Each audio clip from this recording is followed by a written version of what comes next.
À une époque d'espoir et d'attente messianique, Jésus a choisi 12 hommes pour être ses disciples.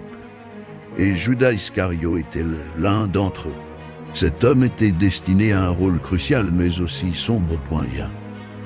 Alors l'un des 12, nommé Judas Iscario, se rendit chez les principaux sacrificateurs. Matthieu 26, 14. Narrateur, Iogos était une époque de grands miracles et de promesses, et Judas était au milieu de ces merveilles, mais son histoire allait prendre une tournure perfide.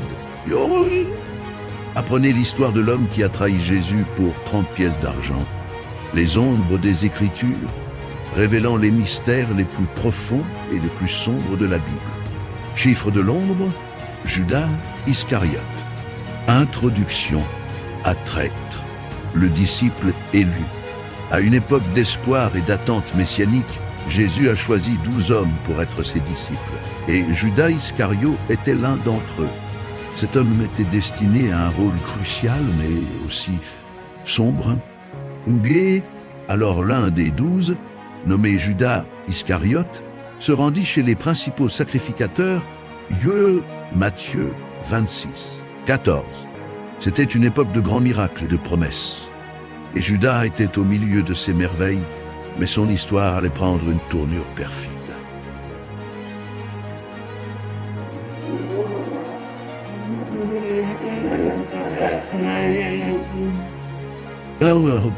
Donc, la graine de la trahison, cupidité et mécontentement. Alors que Judas marchait aux côtés de Jésus, quelque chose se passait dans son cœur. L'argent et le pouvoir corrompaient peu à peu ses intentions. Jean 12, 4-6 révèle qu'Ega, il ne parlait pas ainsi parce qu'il se souciait des pauvres, mais parce qu'il était un voleur. Et ayant le sac, il sortit tout ce qu'on, il jetait Dieu. L'amour de l'argent alimentait sa trahison, et l'avidité était une ombre qui pesait sur lui. Le dark deal, le prix de la trahison. La trahison commence à prendre forme. Judas rencontre les principaux sacrificateurs et négocie la trahison de Jésus contre 30 pièces d'argent. Que vas-tu me donner et je te le livrerai. Matthieu 26, 15.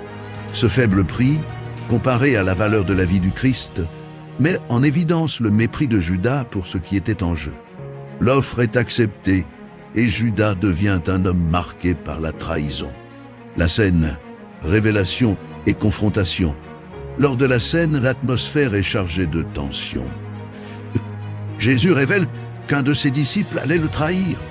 Ougué, en vérité, je vous le dis, l'un de vous me trahira, Matthieu 21, 21. La salle est remplie de murmures et de questions. Judas, essayant de dissimuler sa culpabilité, demande « Égasse-moi, Rabbi ?» Matthieu 26, 25. Jésus, d'un regard pénétrant, confirme la trahison et le poids de l'accusation retombe sur Judas. Le jardin de Gethsémani, le baiser de la trahison.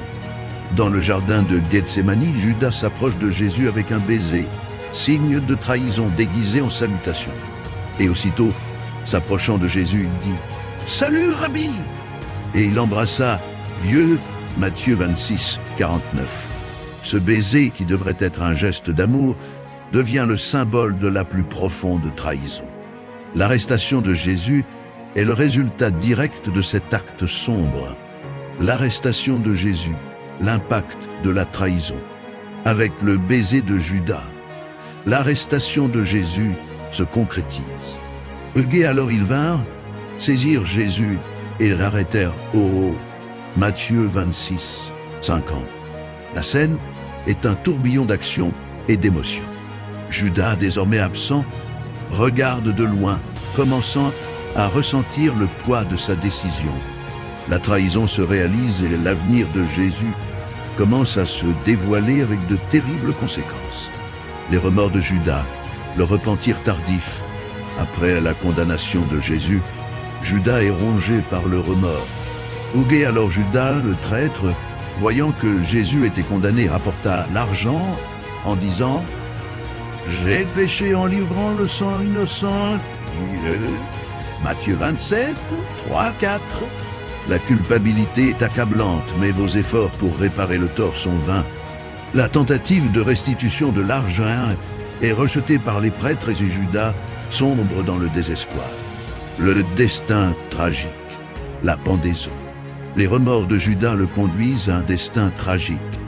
Huguez alors Judas, jetant les pièces d'argent dans le temple, s'en alla et alla se pendre, Ouat, Matthieu 27, 5, 1. La scène est un point culminant dévastateur pour un homme qui n'a pas réussi à trouver la rédemption. La pendaison est un sombre symbole de l'incapacité à gérer la culpabilité et le regret.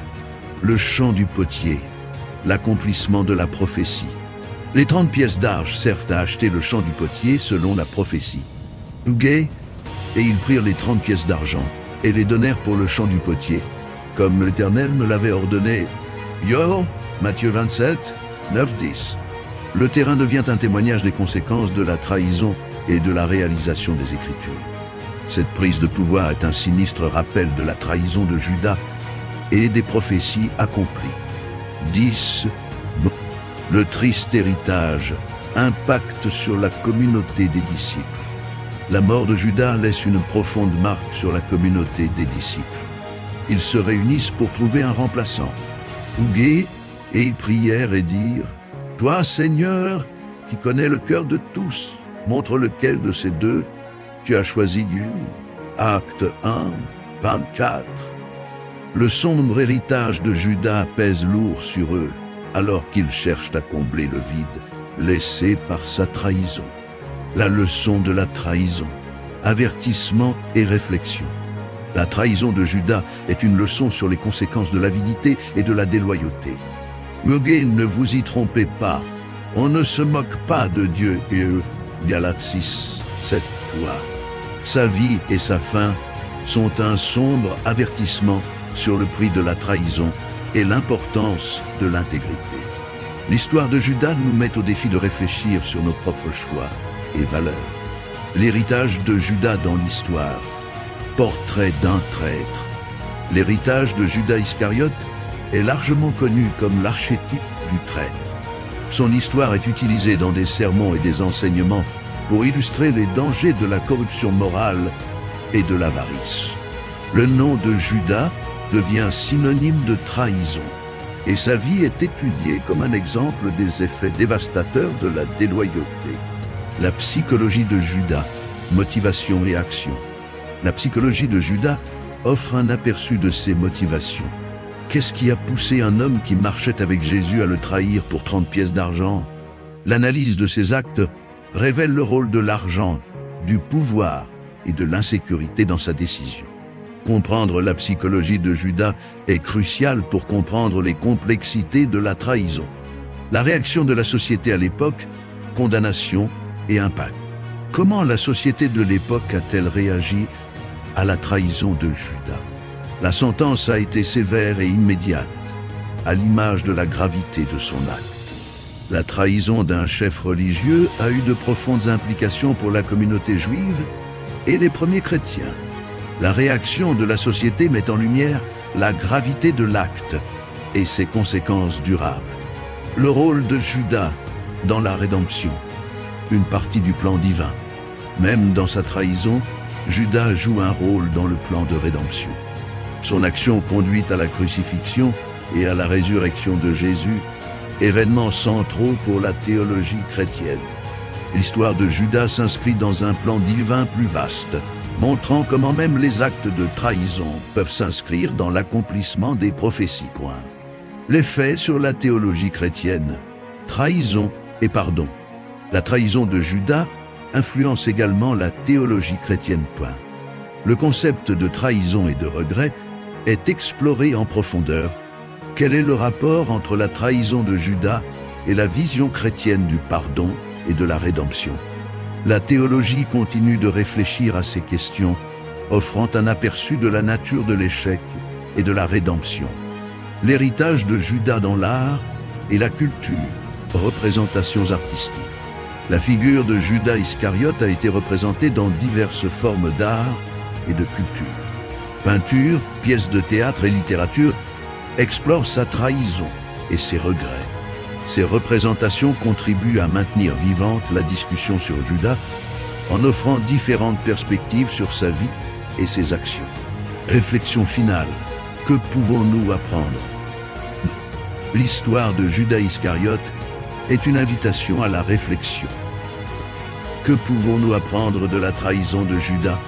Dans notre quête de compréhension et de croissance spirituelle, il est crucial d'apprendre des erreurs des autres rois. La vie de Judas nous met au défi de réfléchir à nos propres choix et à l'importance de l'intégrité dans nos actions. L'impact durable, Judas et la moralité.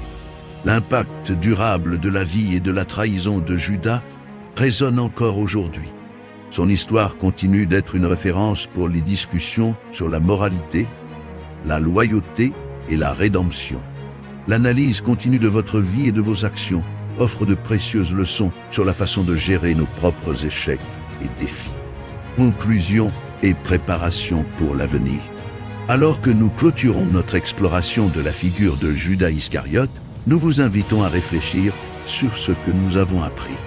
L'histoire de Judas n'est pas seulement un récit de trahison, mais aussi une occasion d'examiner notre propre moralité et notre intégrité. Dans le prochain épisode de Shadow Figures, nous explorerons la vie et les mystères du prophète Daniel. Abonnez-vous, likez et activez la cloche pour ne pas rater ce voyage spirituel.